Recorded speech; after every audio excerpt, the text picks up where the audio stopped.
These last two in this next company are interesting in that they're representative of other Schwartz Center programs.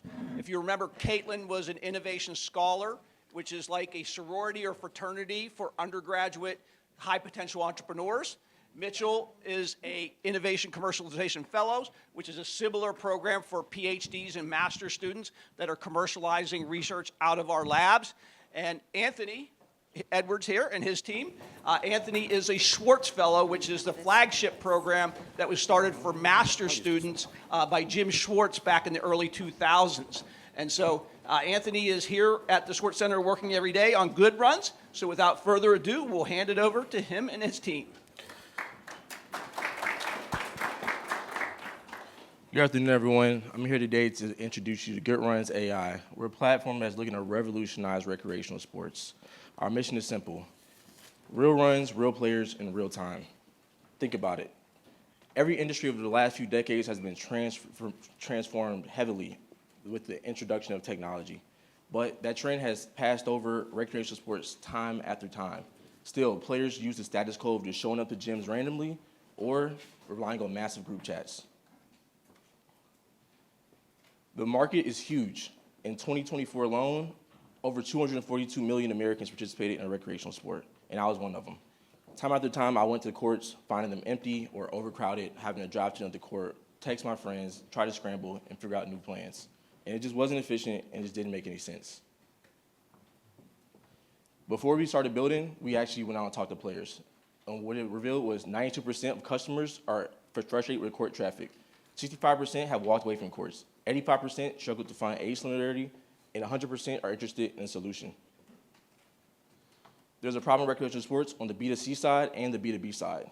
B2C, courts are either unavailable, underused, or unheard of. Also, age and skill level are not acknowledged. B2B, facilities are being underused, and they're having a huge problem engaging the younger market. Don't just take our word for it. Look what people are saying online. There's just a few of the tweets that we pulled up of thousands of people complaining about their day-to-day experience with recreational sports. People complaining from playing people way out of their skill level to going to parks that are completely empty or just extremely packed. We're looking to change it. We're looking to change it now. Right now, finding Goodrunns is a hassle. Tyler, a basketball player, he uses his phone, he drives around, he uses his phone again, he still can't find anywhere to play. Anna, a tennis player, she drives from court to court, and she still can't find anywhere. Evan, a pickleball player, drives or uses his phone, texting people, maybe gets on social media, but he just can't find anything. And right now, it's inefficient and it just doesn't work. Meet Goodrunns, the world's first, I would say, traditional platform for globalizing recreational sports. We're using AI to fill in the gaps, and we're going to have real-time availability for each court so people know exactly what they're pulling up to, exactly what skill level is there, exactly what age group, so they can have the best recreational runs.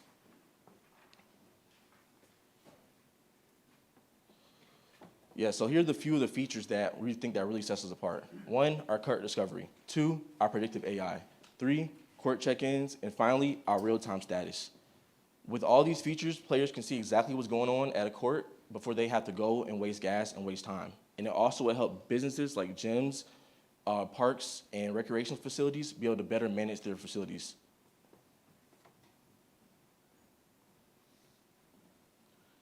Goodrunns saves time, builds community, and delivers the perfect experience every time. With Goodrunns, we can streamline the process of finding the perfect court to go to without having to drive around, use your phone, or anything else.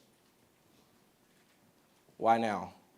Recent AI advancements, the current recreational sport boom, post-pandemic, and finally, on-demand real-time solutions are definitely in style right now. Think about DoorDash, think about Instacart. People want things, they want them now. People don't really want to wait, and this generation is really delayed gratification is not a part of this generation. The competition. Currently, there really is none. Open Sports is mainly for league games, and Court Reserve is a facility booking software.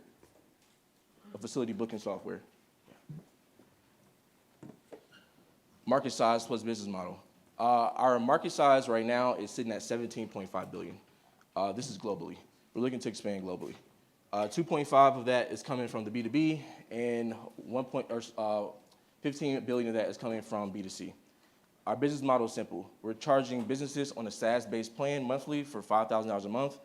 And B2C, we will have a freemium model similar to Duolingo. All the free features will be basic features, and all the advanced features will be $10 a month. Here's where things get really interesting. Here's what we are really bringing to businesses. Without Goodrunns, the court utilization sits around 60%. With Goodrunns, that jumps up to 90%. That also brings the revenue from $5,000 a month to $8,000 a month. That's an extra $250,000 a year in revenue, while simultaneously reducing their customer acquisition costs by 60%. We're really looking to bring a lot of value to businesses. Player proposition is simple. What are the two most valuable things in life? Your time and your health. We're looking to bring people extra time, save them time from having to travel from court to court. Okay, we're going to have to move to judges' questions right now. Thank you. It's 5 minutes. Okay, so 2 quick questions. Is this a court availability issue, or did you do the research that there are actually enough courts to support the business? And the second one is, once you establish that there are indeed enough courts to support the demand, how are you going to get that information globally for every court? You know, someone almost needs to go and solicit that information, keep it updated. And I see there's a lot of manual aspect, door to door needed, but I may be wrong. So I'm just curious how you would do that research. Yeah, great question. So yes, we did research. There are plenty of courts globally for us to have a huge market within this. And the way that we are using this software is we thought of Waze. When you're driving your car and you see on Waze a fire truck or a police officer, someone like me or you put that in the system.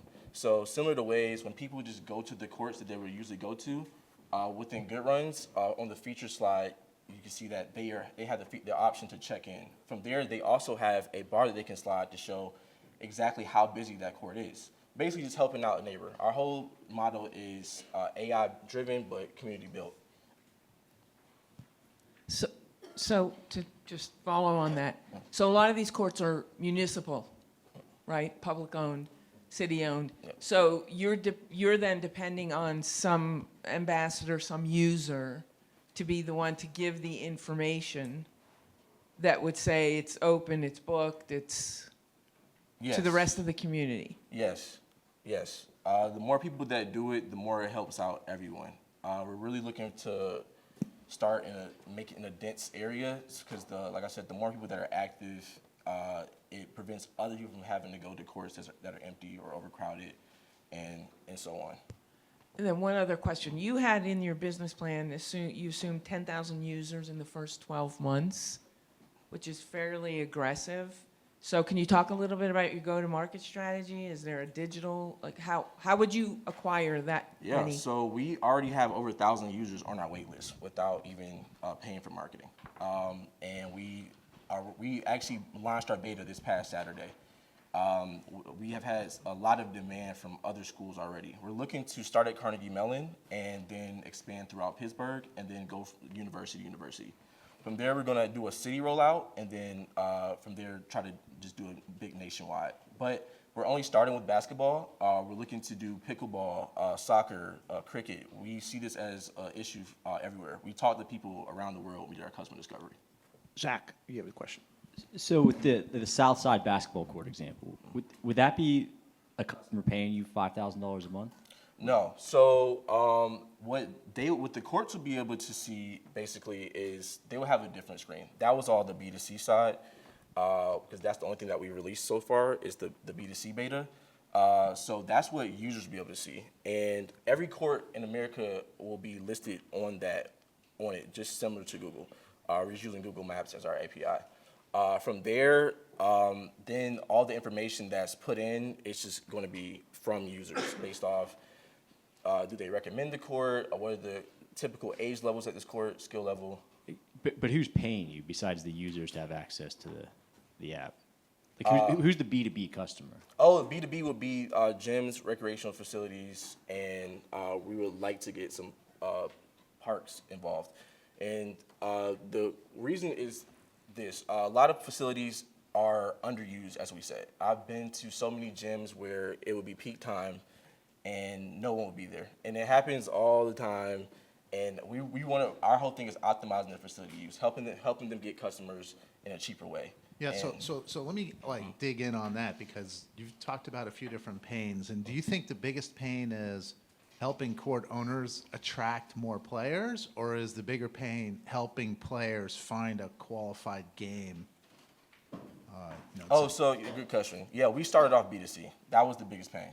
Right, and is the biggest pain like, I go to all these courts and they're empty, I can't find anyone, or I go to all these courts and they're full and I can't play? Which is the problem? That's the thing. It's literally random. If you play recreational sport, you know you're literally just playing Russian roulette. If you just show up to a court, you kind of picking a time, and you're hoping, okay, I'm picking 6 p.m. on a Monday. I think everyone's going to be off work. Hopefully people are there. All right, we have to stop right there. Thank you, Anthony. Thank you, Keith.